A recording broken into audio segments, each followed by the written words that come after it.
So now we need to take just a real quick overview again of this CMA, this comparative market analysis. Remember, there is a very distinct and significant difference between a CMA and an appraisal. Remember, a CMA is what you as a real estate agent will conduct. An appraisal has to be performed by an appraiser, a licensed appraiser. And there's a big difference between the two, okay?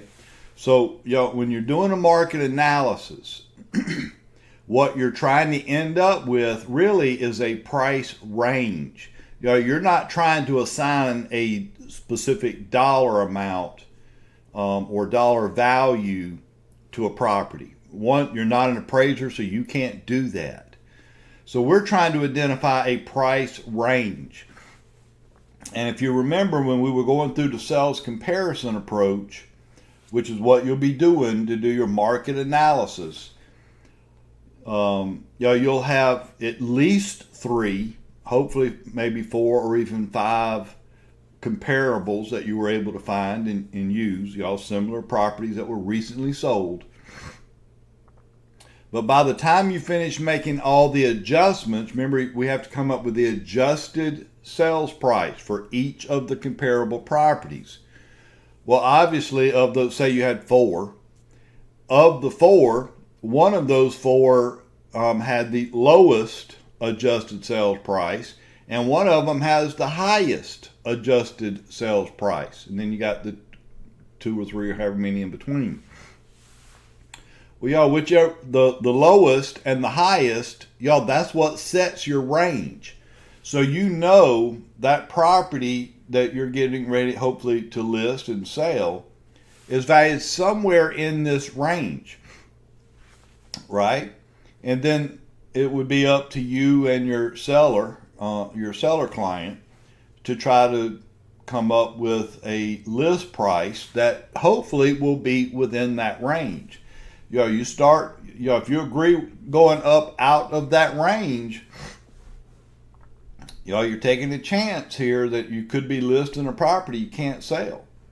Unless you find a buyer that just really wants it bad and willing to pay cash for it, because it's not going to appraise, right? Assuming you did a good market analysis. Now, if you didn't do a good market analysis, then obviously it might appraise anyway. But just be careful agreeing to list. It's certainly too far outside of that range. Okay? So are real estate agents assigning a value to the property? No. You're just developing a price range that we should hopefully be able to agree on a list price, and then we'll go from there, right?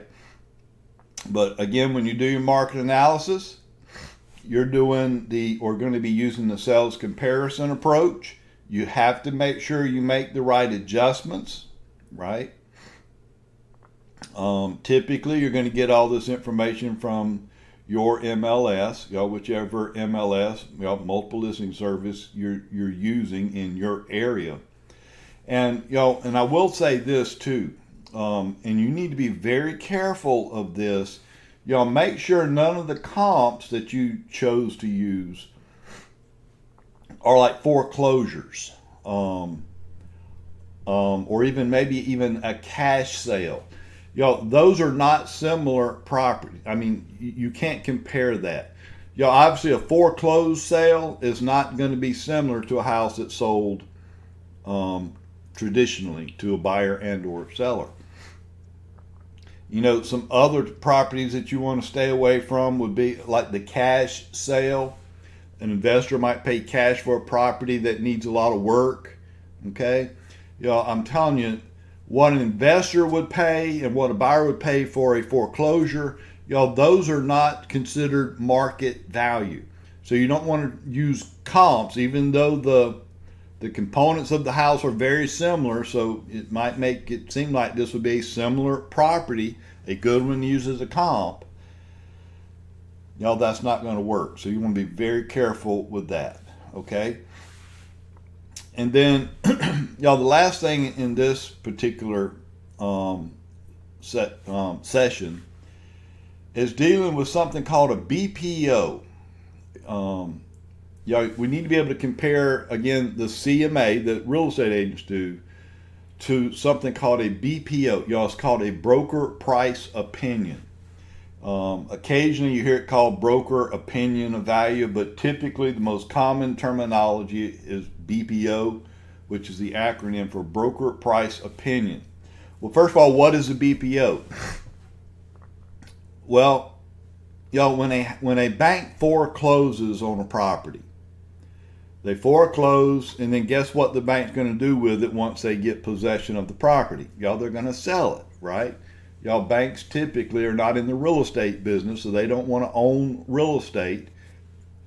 So now they want to sell this property they had to foreclose on. Well, the problem the bank has, they don't know what the property's worth at this point.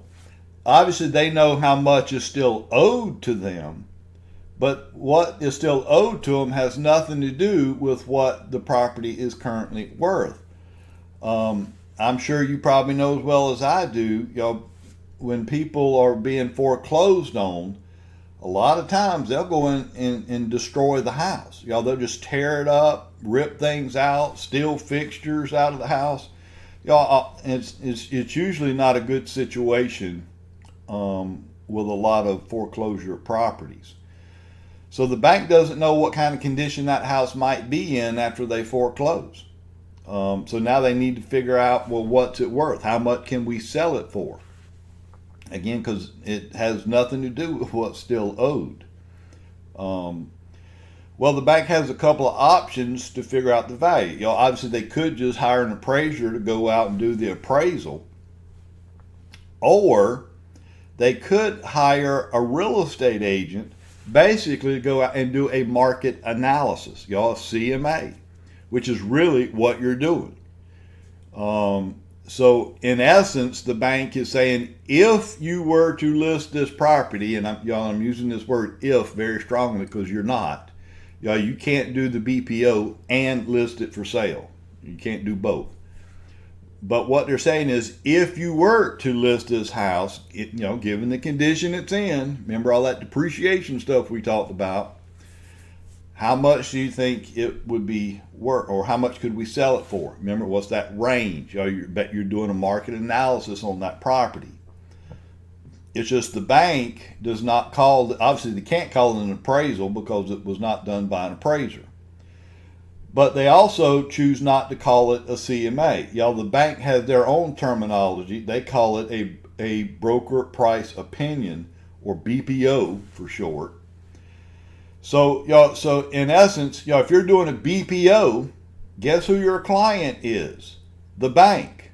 Okay, you're doing this for the bank, and if you do a good job doing the BPO, meaning they wind up selling it right at or very close to what you suggested it was worth, you could get a lot of BPO business where you could get paid by banks just to go out and do a market analysis on the property. I'm telling you, there are agents that's all they do. So it's just another way potentially to make money. Now, in some cases, when you're doing a BPO, you may not actually get physical access to the property. You may not be able to go inside the property. You may just have to maybe drive by, for whatever. There are a lot of reasons for that. We won't get into what all the reasons are because it's not really that important right now. But obviously, if you can't get inside and really inspect the property, look at it very closely, then your analysis could wind up being way off. And that would not be your fault, right? There may be some things going on inside that you did not know about. And nobody can blame you for that. So a lot of times a BPO, especially if you're not granted access to the property, which is the case a lot of times, then they can't expect you to be right on. They just can't expect that. So it's just just part of the job if that's something you decide you want to do. Okay.